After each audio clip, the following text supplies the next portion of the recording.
के बीच में बातचीत हो रही है। देखें, अमेरिका ने ये दावा किया है कि ये बातचीत का आगाज अमेरिका की जानिब से नहीं किया गया, ये आगाज ईरान की जानिब से किया गया।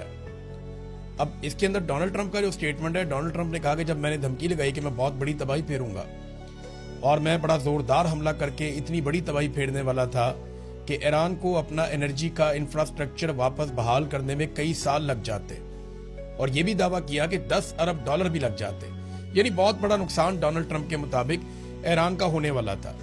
तो डोनाल्ड ट्रंप का कहना है कि उस नुकसान के डर से ईरान ने फौरी तौर पे खुद ही हमसे राब्ता किया और हमने राब्ता नहीं किया। हम उम्मीद करते हैं कि मुज़ाकरात के नतीजे में फायदा होगा। अब ये डोनाल्ड ट्रंप का कहना है, जबकि ईरान का ये कहना है कि हमारी तो कोई बातचीत ही नहीं हुई, हमारा अमेरिका से कोई राब्ता नहीं हुआ। अब खबरें ये आ रही हैं कि पाकिस्तान को, तुर्की को और एक मुल्क है ओमान, इन 3 मुल्कों का किरदार बताया जा रहा है, मिस्र का किरदार भी बताया जा रहा है कि इन ममालिक ने कुछ रोल अदा किया है अमेरिका और ईरान के बीच में जंगबंदी का। लेकिन क्या वाकई जंगबंदी होने जा रही है? ये दावा भी किया जा रहा है कि एतवार की शाम को एक राब्ता हुआ है आसिम मुनीर में और डोनाल्ड ट्रंप में। अब अगर ट्रंप को पीर वाले दिन ईरान कहता है कि जंगबंदी करो, तो ट्रंप फिर आसिम मुनीर साहब से एतवार के दिन जंगबंदी के बारे में क्यों बात करता है? सवाल तो ये भी पैदा होता है। बड़ी टेक्निकल चीजें हैं, जंग के अंदर ज्यादातर झूठ ही चलता है, और डोनाल्ड ट्रंप अगर बोले तो फिर तो आपको पता है कि वो तो चीजों को बढ़ा चढ़ा देते हैं। उन्होंने तो इंडिया के 6 जहाज गिरे हुए भी 11 तक पहुंचा दिए थे।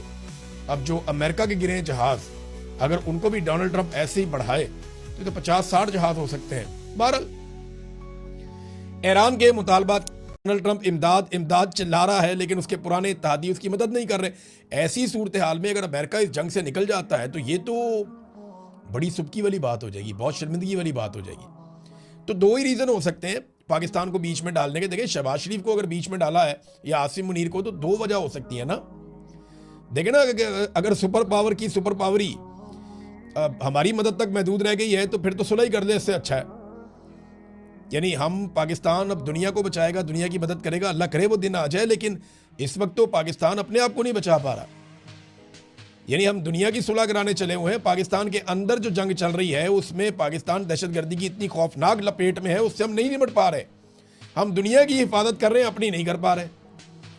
जो आलमी रैंकिंग आई है उसमें दहशतगर्दी में पाकिस्तान दुनिया में नंबर 1 हो गया है। हालांकि हमारे पास है फेवरेट फील्ड मार्शल, किसी और के पास नहीं है, लेकिन हमारी ऐसी दहशतगर्दी में हालत हुई है, दुर्गत बनी है कि पाकिस्तान दुनिया में पहले नंबर पे आ गया है दहशतगर्दी से मुतासिरा ममालिक में। हालत हमारी ये है। तो हम अमेरिका को कैसे बचा सकते हैं? बहरहाल, अमेरिका को हम पे ये तो ट्रस्ट है कि ये अपने बंदे हैं, वफादार लोग हैं, जो बात करेंगे ये वो कह देंगे जाके, और हमारे बगैर ये नहीं चलेंगे। अब या तो डोनाल्ड ट्रंप को शटअप कॉल मिल गई है कि लड़ाई से भागो, बंद करो इसको, हम नहीं लड़ सकते, या फिर डोनाल्ड ट्रंप टाइम गेन कर रहा है। लेकिन ना, सवाल ये पैदा होता है कि क्या आसिम मुनीर अमेरिका को एक फेस सेविंग लेकर दे सकते हैं? तो जवाब है कैसे। अमेरिका को फेस सेविंग लेकर देंगे तो ईरान के अंदर मामला नहीं बनेगा, ईरान को कुछ लेकर देंगे तो अमेरिका में मामला नहीं बनेगा। तो बीच का रास्ता कैसे निकलेगा, ये है सबसे बड़ा सवाल। वो ईरान है, वो तो जान पे खेल कर लड़ रहे हैं।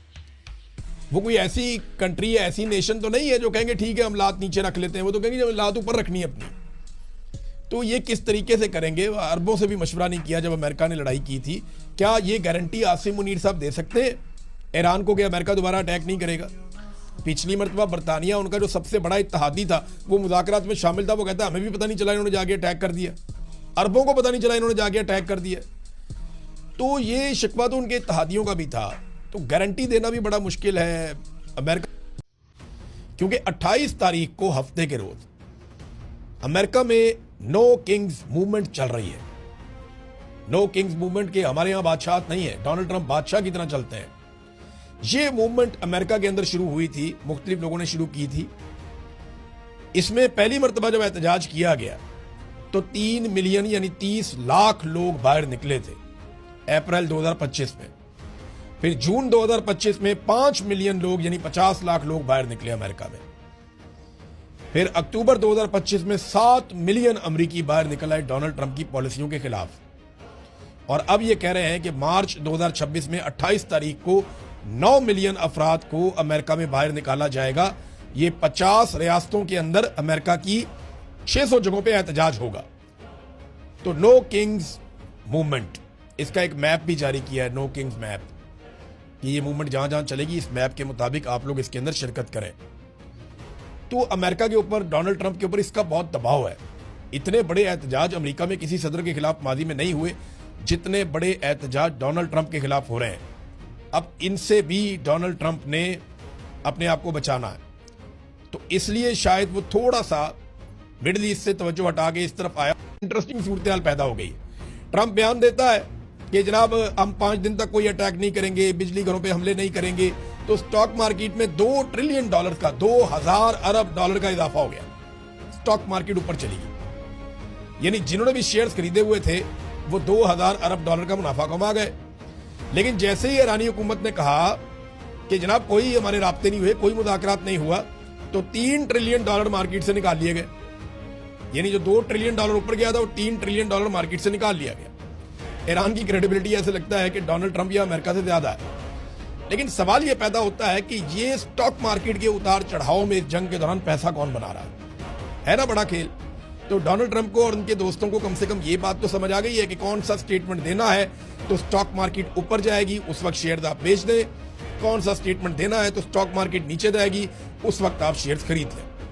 ये इस किस्म की बातें जो हैं बहुत सारे लोग जो इकोनॉमी को समझते हैं वो लोग कर रहे हैं। मैं कोई ज्यादा इसका एक्सपर्ट नहीं हूं, लेकिन ऐसी ही बातें हम सुन रहे हैं। नादरीन, डोनाल्ड ट्रंप की कुर्बत से पाकिस्तान को क्या